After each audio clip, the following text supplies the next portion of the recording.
Alienware X17R2 com RTX 3080 Ti com 16 GB de memória. É uma coisa assim insana. É o notebook mais potente que eu já mostrei aqui no canal. É muito potente mesmo, assim, muito potente. É um monstro. Começando, né, pelo processador, né, que é um Core i9 12900HK. É realmente uma coisa assim absurda. Mas pessoal, antes de começar o vídeo, peço que você se inscreva no canal para receber mais vídeos como esse. Toda semana tem 5 vídeos. O clock dele vai até 5 GHz, né? São poucos processadores que vão até esse clock de 5 GHz, só que ele tem 14 núcleos e 20 threads. É praticamente o dobro de vários notebooks que tem aí, né? Se você for pegar um Celeron, por exemplo, que tem 2 núcleos, imagina a comparação de um Celeron com um notebook desse calibre, assim. É muito monstruoso mesmo. A placa de vídeo dele é uma, como eu falei pra vocês, né? Uma RTX 3080 Ti com 16 GB, né? Tem uma placa que é acima dela, né? Com a 3090, mas no Brasil eu nunca vi um notebook que tem essa 3090, tá? Não me lembro de nenhum notebook que tenha ela. São pouquíssimos que tem, mesmo porque o sistema de refrigeração ele tem que ser muito especial, né? Tem que ser bem especial mesmo para poder tocar uma 3090 aí. E tem que ter uma fonte de energia muito forte. Por exemplo, se essa máquina custa quase 40 mil reais, uma com a 3090 e aqui para 50 mil reais por aí. A tela dele é 17.3 polegadas, ele é Full HD, tá? Não tem uma versão 4K no Brasil. O brilho dele é de 300 nits, o painel é de 360 Hz e ele é 4 segundos de ms, né? 4 ms. Então é um painel bem rápido, tá? Bem rápido mesmo, para você jogar games competitivos aí, você vai conseguir ter uma velocidade impressionante mesmo. São pouquíssimos painéis, na verdade eu nunca tinha visto um notebook com 360 Hz, né? É muito rápido mesmo. E 300 nits é um bom brilho, né? Ele não fala mais ali no site da Dell se tem 100% sRGB, mas eu acredito que seja, né? Porque uma máquina dessa daí, quase 40 mil reais, não vai ter um painel ruim, né? Mas eles não falam realmente no site da Dell qual que é a versão do painel. As dimensões dele são 39,9 centímetros de largura e 29,9 centímetros de profundidade. Ele tem 1,40 centímetros de espessura na parte mais fina e 2 centímetros na parte mais grossa, tá? Ele tem 3 quilos. É um notebook bem pesado, né? Ele é 17 polegadas, então não dá para esperar uma máquina super leve, tá? Isso sem contar com a fonte, tá? Com a fonte vai pesar um pouco mais. A memória que tem nele é uma memória DDR5. É o primeiro notebook que eu pego que tem a DDR5 aqui no canal. É um lançamento, né? Então justifica o preço dessa máquina, que é absurdo, né? Insano. Ele tem 32 GB de memória, mas tem a versão com 16 GB também. A velocidade da memória é de 4.800 MHz, mas eu acredito que dê para fazer um overclock também nela ali, para aumentar um pouquinho mais. São 2 slots, né? De 16 GB, mas você também pode ter a versão com 8 GB ali. São 8 mais 8. E é expansível até 64 GB de memória. O armazenamento dele é 1 TB de PCI Express, né? É um SSD M2 NVMe com 1 TB, mas você pode também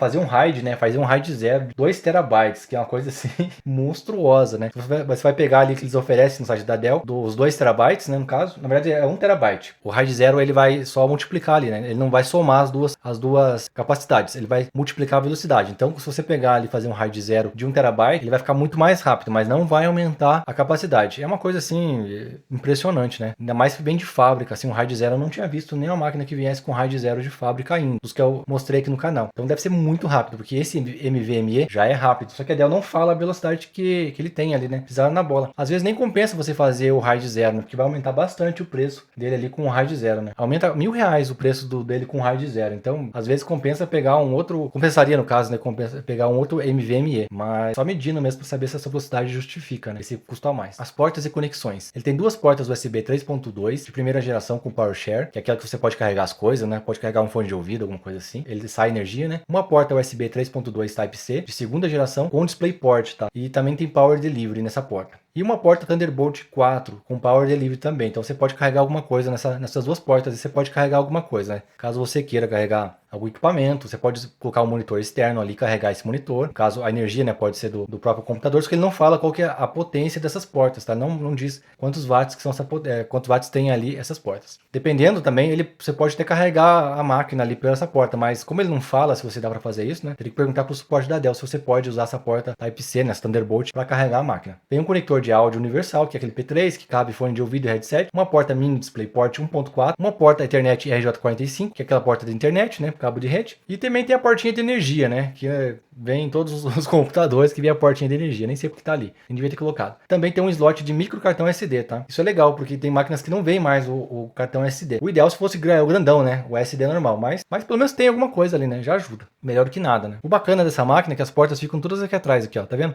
Fica tudo aqui atrás das portas, isso é bem legal, como vocês podem ver. Olha, é bem bonitão, né? A conectividade dele, ele vem com uma Killer, né, que é aquela placa da Intel, Wi-Fi 6 e a porta a Bluetooth é 5.2, né? Esse killer, esse Wi-Fi killer, ele é mais rápido, tá? Ele vai diminuir a latência, tem uma tecnologia própria para games, então vai melhorar bastante a sua jogatina. A bateria dele é de 87 watts-hora e o adaptador de energia, né, bivolt, 330 watts. Teria que testar essa máquina para ver se essa fonte de energia dá conta do recado, né? Se você descer a lenha na RTX 3080, ela vai puxar muita coisa. Então teria que testar para ver se dá conta do recado mesmo. Ele vem também com o teclado Alienware, né, com X-Series, com iluminação Alien FX, né? Nossa, os nomes Alien, tudo para tudo quanto é lado ali. Que as teclas, ele tem RGB em cada tecla, é individual, então você pode configurar cada tecla para ter uma cor diferente. Também tem a opção do teclado Alienware Cherry MX, né, o MX, que dizem que é o melhor switch para teclado mecânico, só que esse teclado mecânico ele é baixo, né, de perfil baixo. Não é que nem os que você usa no teu computador normal, no PC e tal, o teclado externo. Também dá para você pedir ele para Dell, né?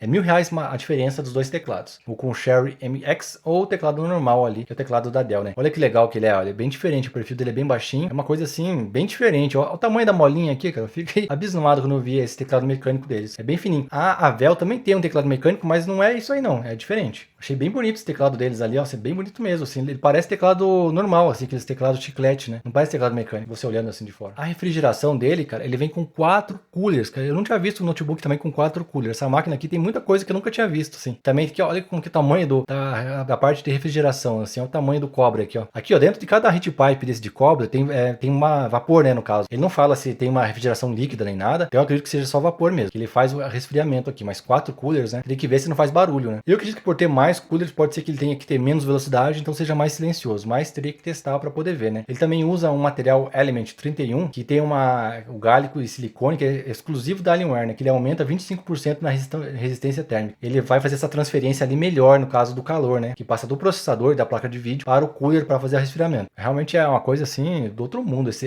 notebook, assim, muito top mesmo. O que roda nessa máquina? Praticamente qualquer programa que você tiver vai rodar. Talvez um outro programa que você imagine lá que não vai rodar, mas dos que eu conheço, assim, 99,9% dos programas vai rodar. Vai rodar com o pé nas costas, assim. Talvez se você quiser usar um programa lá de simulação, esses de faculdade, assim, que o pessoal usa, daí já é outro nível, né? Mas nos programas normais, Adobe, programas de 3D, vai rodar bem, assim, sabe? Claro que programas 3D, ele pede muita memória RAM, né? O programa 3D é pesado pra caramba, então, assim, se você for fazer um render e tal, ele vai rodar, e daí, dependendo do tamanho que for o 3D, vai demorar um pouco mais ou um pouco menos, mas vai rodar praticamente tudo que você tiver. O que vai acontecer se o programa for muito pesado, vai demorar mais pra fazer a tarefa, né? Mas eu acredito que não tenha nada que não rode nessa máquina, a não ser um programa muito específico mesmo. E jogos, vai rodar Warcraft, vai rodar CS, GO no talo, com 360 Hz ali, vai rodar muito bem. Call of Duty, Warzone, Red Redemption 2, vai rodar Cyberpunk, vai rodar Assassin's Creed, Valhalla, vai rodar Flight Simulator, qualquer jogo pesado que você imaginar vai rodar. Vai rodar assim, e a maioria dos jogos ele vai rodar com o pé nas costas, né? Claro que daí, como ele não tem 4K, ele vai rodar Full HD, puxa, vai rodar praticamente tudo que você imaginar, cara. Ele vai rodar no talo ainda. Talvez tenha um ou outro joguinho ali que não esteja otimizado, que não vai conseguir rodar no talo, mas eu acredito que não. Realmente, vai rodar a maioria, 99,9% dos jogos no talo, assim, no talo mesmo. Lembrando, pessoal, que eu vou deixar aqui o link das máquinas aqui pra vocês, caso vocês queiram. Quando vocês fazem compras pelos links de afiliado, vocês ajudam o canal também, né? E era isso, pessoal. Espero que vocês tenham gostado do vídeo. Se vocês gostaram, se inscrevam no canal e até o próximo vídeo. Tchau, tchau.